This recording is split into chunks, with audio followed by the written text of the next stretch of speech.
él fue el otro. Ese es un historiador de mucha confianza.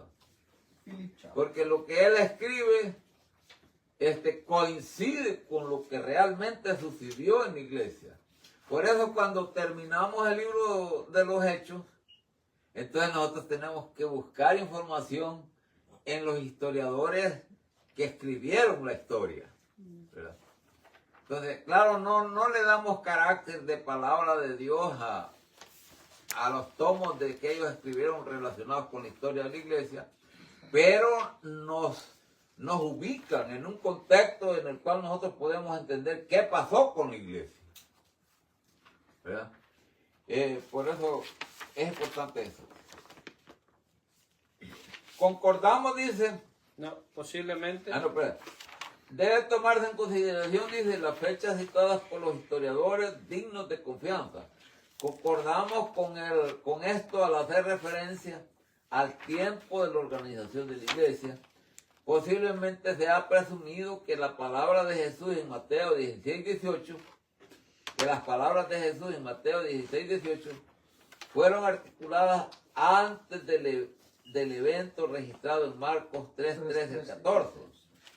El orden de la contextura de eventos no parece respaldar esto. ¿Qué quiere decir, verdad? Ustedes saben lo que Jesús dijo en Mateo 16:18. Es un versículo conocido universalmente y principalmente por los católicos. Ese versículo dice, y sobre esta piedra edificaré mi iglesia. Y luego dice, y las puertas del infierno no prevalecerán contra ella. Mas a ti también te digo que tú eres Pedro, y sobre esta piedra edificaré mi iglesia, y las puertas del infierno no prevalecerán contra ella.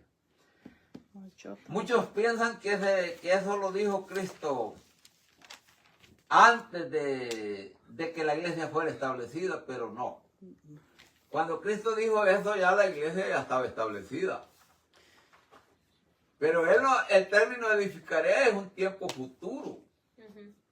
Se refería a que todos los que vinieran a la iglesia iban a ser edificados sobre la piedra del mutuo entendimiento y la revelación divina. Eso es lo que quería decir. Porque mucha gente piensa que la piedra es Pedro. Otros creen que la piedra está allá en la plaza de San Pedro en Roma. Pero en realidad nada de eso es verdad. La piedra de la cual Cristo habla se considera que es una revelación divina que se recibe en la cual todos los que entienden el tema o todos los que creen que Jesús es el Hijo de Dios, ellos llegan a una conclusión de que solo Él es el que tiene autoridad para establecer la iglesia. Entonces, cuando uno tiene ya eso en consideración, cuando uno tiene esa revelación de que ningún otro ser humano podía establecer la iglesia por varias razones. En primer lugar, porque solo Él puede salvar al hombre. En segundo lugar, porque solo la sangre de Él tiene poder para purificar, para limpiar del pecado. Así es. En tercer lugar, porque solo Él murió y resucitó para darnos un cuerpo eterno. Entonces, ningún otro puede hacer eso y ningún otro puede ser el fundador de la iglesia porque no tiene nada para poder proveer a los que le sigan. El único que puede proveer vida eterna es Cristo. Amén. Entonces, por esa razón no podemos creer que la iglesia fue establecida por cualquier hombre natural. Como ustedes han visto, pues, al tiempo en que estamos viviendo existen más de 52,000 organizaciones religiosas, cada quien con un fundador diferente, cada quien con una interpretación diferente, cada quien con una doctrina diferente. Eso no pega con la palabra de Dios. Entonces creer eso es creer que cualquier hombre tiene autoridad y el hombre no tiene autoridad más que la que Dios le concede cuando le sirve a él.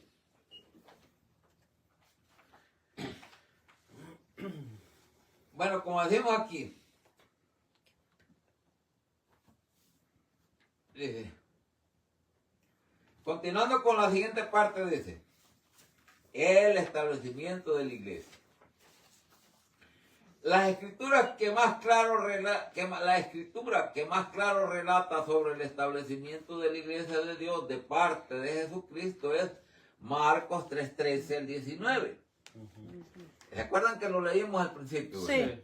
Le dice que, y subió al monte, dice, y llamó así a los que él quiso, y estableció 12 para que estuviesen con él y para enviarlos a predicar, y luego nos da la lista de los 12 apóstoles, terminando con Judas, que dice, el que le entregó. Y vinieron acá. Y luego dice que fueron acá. Simón Entonces, Pedro, todo. Aunque Mateo 10, 1 al 4 y Lucas 6, 12 al 16 también hacen referencia a ese mismo evento, los registros que parecen ser obviamente auténticos le acreditan a Marcos el haber escrito su evangelio independientemente de los otros tres. Se ha dicho que él ha sido un intérprete de Pedro. Les hago la pregunta, ¿quién ha sido un intérprete de Pedro? Marcos. Marcos, ¿verdad? Marcos ha sido un intérprete de Pedro. Y ustedes pueden decir, ¿por qué? Pues según la historia se cree que Marcos era el amanuense de Pedro. ¿Qué significa el amanuense de Pedro? El que escribía los mensajes de Pedro. Entonces él estaba bien familiarizado con todo lo que Pedro escribía, con todos sus mensajes, todo lo que Pedro... Y por lo que se ve, Marcos era una persona muy fundamentada en lo ¿cómo le llama? En lo literario. Él estaba más preparado, más educado literalmente que Pedro. Y es el evangelio más corto que se escribió, el libro de Marcos. Entonces dice, su padre. Dice, los registros que parecen ser obviamente auténticos le acreditan a Marcos el haber escrito su evangelio, independientemente de los otros tres. Se ha dicho que él ha sido un intérprete de Pedro como el editor literario y publicador del evangelio oral de Pedro. Cuando decimos el evangelio oral de Pedro, quiere decir que Pedro hablaba y Marcos escribía. Entonces, por eso esta es una información importante, porque aquí nos dice cómo Marcos obtuvo ese conocimiento, de dónde lo tomó. Entonces sigue diciendo, su padre y maestro espiritual. Su padre dice, Pedro era el padre y maestro espiritual de Marcos, y que él escribió su evangelio de las memorias personales de los sermones o discursos de Pedro, que no fue uno completo, sino el más breve, ni tampoco fue uno cronológico, según lo dice Historia de la Iglesia Cristiana por Philip Schaff. Ahí ya se va usando al historiador. ¿Verdad? ¿Para qué? Porque ya el libro de los Hechos no narra eso. ¿Verdad? Por eso tenemos que echar mano a los historiadores. Claro, eso no lo podemos decir que esto es palabra de Dios, pero nos ayuda a nosotros a ubicarnos en el contexto de los tiempos y vemos lo que pudo haber pasado. Sigue diciendo, es evidente que el establecimiento de la iglesia tomó lugar durante el primer año del ministerio terrenal de Cristo. Sin embargo, si el registro de Marcos no hubiera sido estrictamente cronológico, existe la posibilidad improbable de que el incidente fue fechado de antemano por Mateo, 16, en 13. el capítulo 16, versos 13 al 20. Dice, existe la posibilidad improbable, dice. Sin embargo, dice, en el registro de Marcos, si el registro de Marcos no hubiera sido estrictamente cronológico, existe la posibilidad improbable de que el incidente fuera fechado de antemano por Mateo 16, 13 al 20. Los datos históricos y geográficos indican que la montaña donde la iglesia fue establecida se llamaba Di Horos Hatin Kur Hatin. En español significa los cuernos de Atín, o el monte Kur Atín. El monte Atín, dice, ubicado a 5 millas al oeste del mar de Galilea. Bien, si usted se pone a pensar a dónde fue establecida la iglesia, en realidad la iglesia no fue establecida en Jerusalén, porque de Jerusalén a ese lugar, ¿cómo se llama? Galilea. ¿Cómo que estamos diciendo el nombre? Atín. Monte Atín o Monte Galilea. Atín o los cuernos de Atín. Al mar de Galilea. Ajá. Al mar de Galilea. Por ejemplo, de Jerusalén al mar de Galilea hay más de como unos 120 kilómetros, 122 kilómetros. Entonces, y el monte está como a 5 kilómetros o millas del mar de Galilea.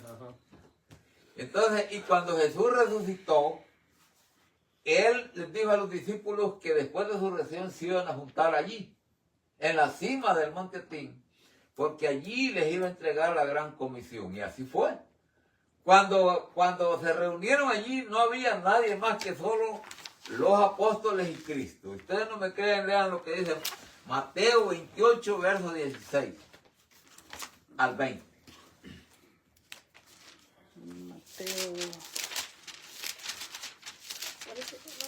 Mateo 28, 16. Mas los 11 discípulos se fueron a Galilea, al monte donde Jesús les había ordenado, y como le vieron, le adoraron, mas algunos dudaban. Y llegando Jesús les habló diciendo: Toda potestad me es dada en el cielo y en la tierra. Por tanto, id y doctrinar a todos los gentiles, bautizándolos en el nombre del Padre, y del Hijo, y del Espíritu Santo, enseñándoles que guarden todas las cosas que os he mandado. Y he aquí, yo estoy con vosotros todos los días hasta el fin del mundo. Amén. Mire bien, todo mundo, en el mundo religioso, todo mundo cree que en el momento que recibimos a Cristo como Salvador, ya tenemos libertad para ir a predicar y enseñar el Evangelio, sin entender que la gran comisión y que la autoridad solo se le entregó a los 11 apóstoles. Si solo ellos fueron los autorizados para proclamar el Evangelio y para enseñar la palabra de Dios y para bautizar, entonces ellos fueron los únicos autorizados y solo lo que ellos tenían que hacer es continuar haciendo el trabajo para autorizar a los que fueran añadiendo a la iglesia a seguir haciendo lo mismo. A ver. En la Asamblea 117 el Espíritu Santo nos habló acerca de id. Sí. Dio órdenes varias veces sí, de que teníamos que desesperarnos y ir a presentar el mensaje. Sí, porque muchos están muriendo Entonces, sin Cristo. no se trata de que solo porque yo me convierto a Cristo yo ya voy a estar capacitado para enseñar las Escrituras. Una cosa es ser salvo, una cosa es entrar al reino de Dios y otra cosa es ser parte del cuerpo de Cristo, la iglesia de Dios. ¿Va? Por esa razón, el punto de vista denominacional está equivocado.